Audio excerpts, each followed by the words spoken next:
हर हर महादेव आप सभी को। आज मैं आपको बताने जा रहा हूँ कुछ ऐसे अलर्ट पॉइंट्स के बारे में कि अगर आप कोई साधना कर रहे हो और आपको अगर इस तरह के कुछ सिम्टम दिखने लगे तो आपको अलर्ट हो जाना है। ठीक है, क्योंकि हो सकता है कि ये पॉइंट्स आपको बहुत ज्यादा मतलब आप इनको इग्नोर कर दें, लेकिन ये पॉइंट्स आपको बहुत ज्यादा नुकसान पहुंचा सकते हैं। तो वो कौन कौन से पॉइंट है जिन पॉइंटों को आपको नोटिस भी करना है अपनी साधना के दौरान, और अगर आपको वो पॉइंट नजर आते हैं तो उसके ऊपर आपको थोड़ा सा वर्क करना है। अदरवाइज आप जितनी भी पूजाएं साधनाएं कर रहे हैं उनके वेस्ट होने का पूरा पूरा खतरा है आपको। ठीक है, तो सबसे पहले अगर आप मेरे चैनल पर नए हो तो वीडियो को सब्सक्राइब कर लीजिएगा, मेरे चैनल को। वीडियो अच्छी लगे तो इसे लाइक कीजिएगा, और इस पर अगर आपका कोई भी प्रश्न हो तो मुझे कमेंट कर आप पूछ लीजिएगा। ठीक है,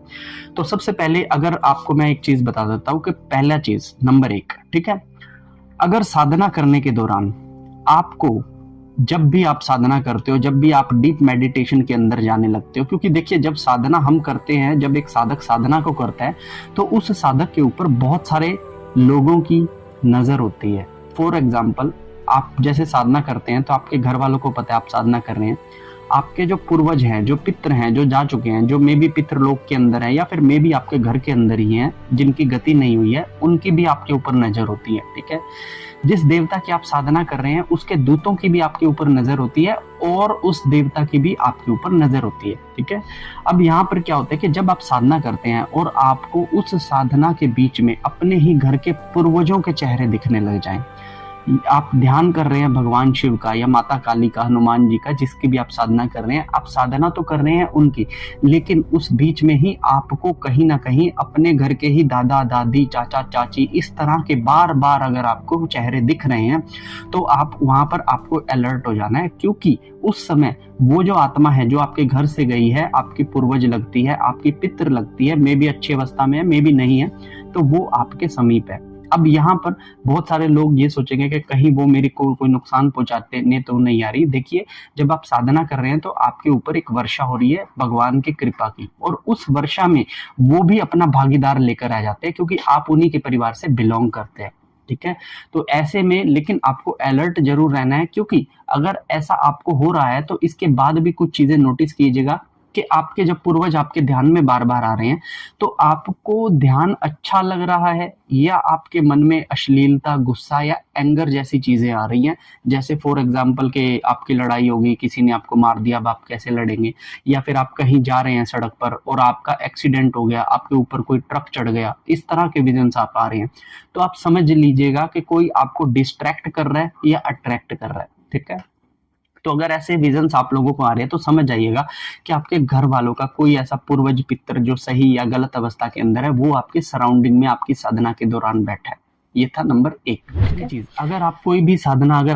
साधना कर रहे हैं, ठीक है, और उस साधना के दौरान रात्रि के लगभग 10-11 बजे के बाद अचानक से आपको वाइब्रेशंस छिड़ने लग जाए। ठीक है, दिन में जब पूजा कर रहे हैं तब आपको कुछ भी अनुभव नहीं हो रहा, लेकिन जब रात को सोने का समय या फिर आप बैठे हैं या कोई भी काम कर रहे हैं तो रात को 10-11 बजे अगर आपको वाइब्रेशंस होने लग जाएं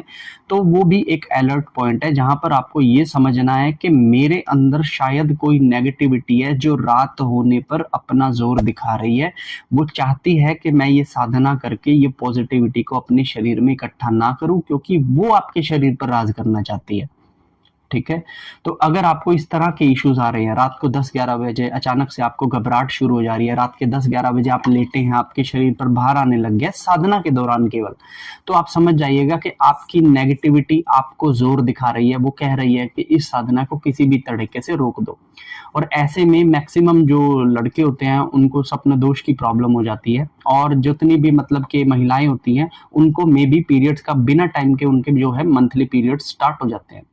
तो आपको यहाँ पर एक अलर्ट मोड में आ जाना है कि मतलब नेगेटिविटी मेरे सराउंडिंग है। लेकिन इस चीज का एक कंफर्मेशन अच्छा ये भी है कि आप जो भी पूजा साधना कर रहे हो वो वर्क कर रही है।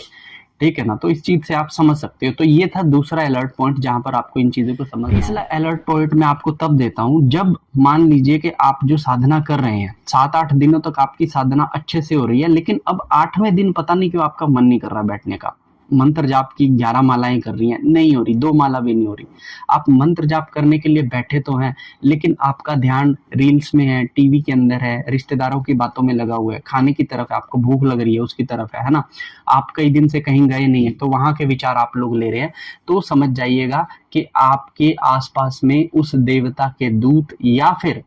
कोई ऐसी शत्रु ताकत आकर आपका उच्चाटन कर रही है। तो अगर आप साधना के अंदर है और आपके साथ ये चीज होने लगती है, तो आपको वहां पर सतर्क हो जाना है, एकदम अलर्ट हो जाना है कि अब मेरी साधना को खंडित करने के प्रयास किए जा रहे हैं। और ऐसा लगभग तभी होगा जब आपकी साधना खत्म होने पर आई होगी। ठीक है, जो अगला पॉइंट है, चौथा पॉइंट, वो थोड़ा सा इंपॉर्टेंट पॉइंट है और उसकी तरफ आपको जरूर ध्यान देना है। कुछ लोग गुरु दीक्षा में आकर साधना को स्टार्ट करते हैं, लेकिन वो गुरु दीक्षा फेस टू फेस में नहीं है, जो कि आजकल एक बहुत बड़ा मतलब होता जा रहा है। लोग ऑनलाइन इंस्टाग्राम यूट्यूब के थ्रू बिना किसी को देखे जाने ही गुरु दीक्षा लेकर मंत्र स्टार्ट कर देते हैं। ठीक है, अगर आपको उस गुरु दीक्षा के बाद जो साधना कर रहे हो उसमें आपको कुछ ऐसी चीजें दिखाई पड़ रही हैं जो अच्छी नहीं है, तब आपको सतर्क हो जाना है, क्योंकि ऐसे में आपको उस साधना को तुरंत रोकना है, क्योंकि मे बी आपकी साधना में आप गलत ऊर्जाओं के, गलत शक्तियों की नजर में आ चुके हो। ठीक है, अगर आपको शमशान घाट दिख रहा है, शमशान घाट में पानी, शमशान घाट में पानी की भरी हुई हांडी, शमशान घाट में पीपल के पेड़ पे लटकी हुई हांडी, शमशान घाट में बैठी हुई कोई महिला या फिर कोई देवी या फिर छोटे बच्चे या गंदा पानी अगर आपको दिख रहा है अपनी साधनाओं के दौरान, तो आप उस साधना को उसी समय बंद कर दीजिएगा। ठीक है, और अपने जो भी गुरु हैं उनसे जाके पहले गाइडेंस लीजिएगा, और अगर नहीं गाइडेंस मिल रही तो उस साधना को बंद कर आप पुनः सही तरीके से फिर से साधना को स्टार्ट कीजिएगा।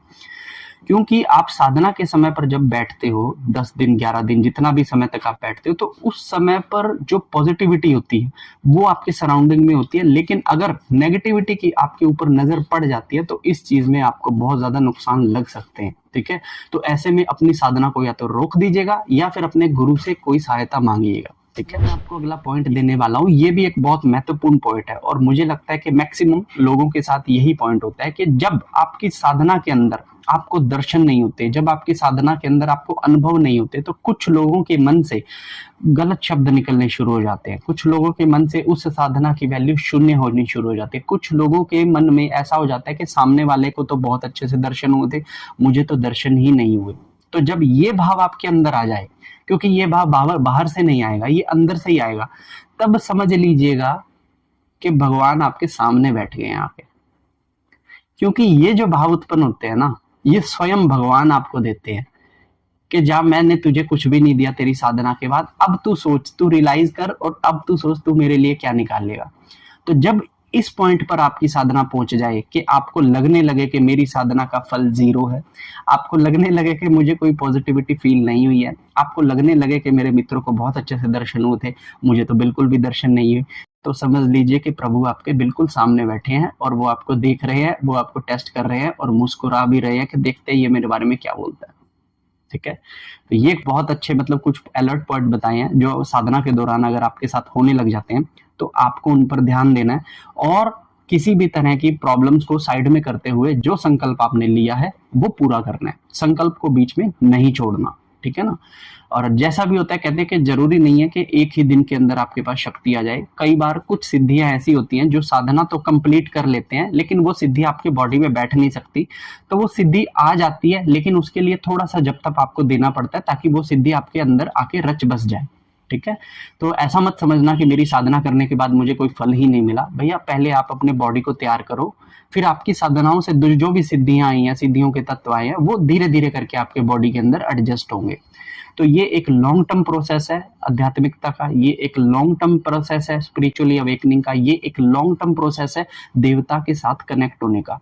तो आशा करता हूं कि मेरी ये जानकारी भी आपके बहुत ज्यादा काम आएगी, और अगर इससे रिलेटेड कोई भी आपका प्रश्न हो तो आप मुझे कमेंट कर पूछ सकते हो। ठीक है, वीडियो अच्छी लगी हो तो इसे लाइक कीजिएगा, मेरे YouTube चैनल को सब्सक्राइब कीजिएगा और अपने साधक मित्रों के साथ इसे जरूर शेयर कीजिएगा, क्योंकि इसको शेयर करने पर भी आपको पुण्य की प्राप्ति होगी। ठीक है, तो अब मैं आपसे मिलता हूं अगली किसी वीडियो में, तब तक के लिए हर हर महादेव।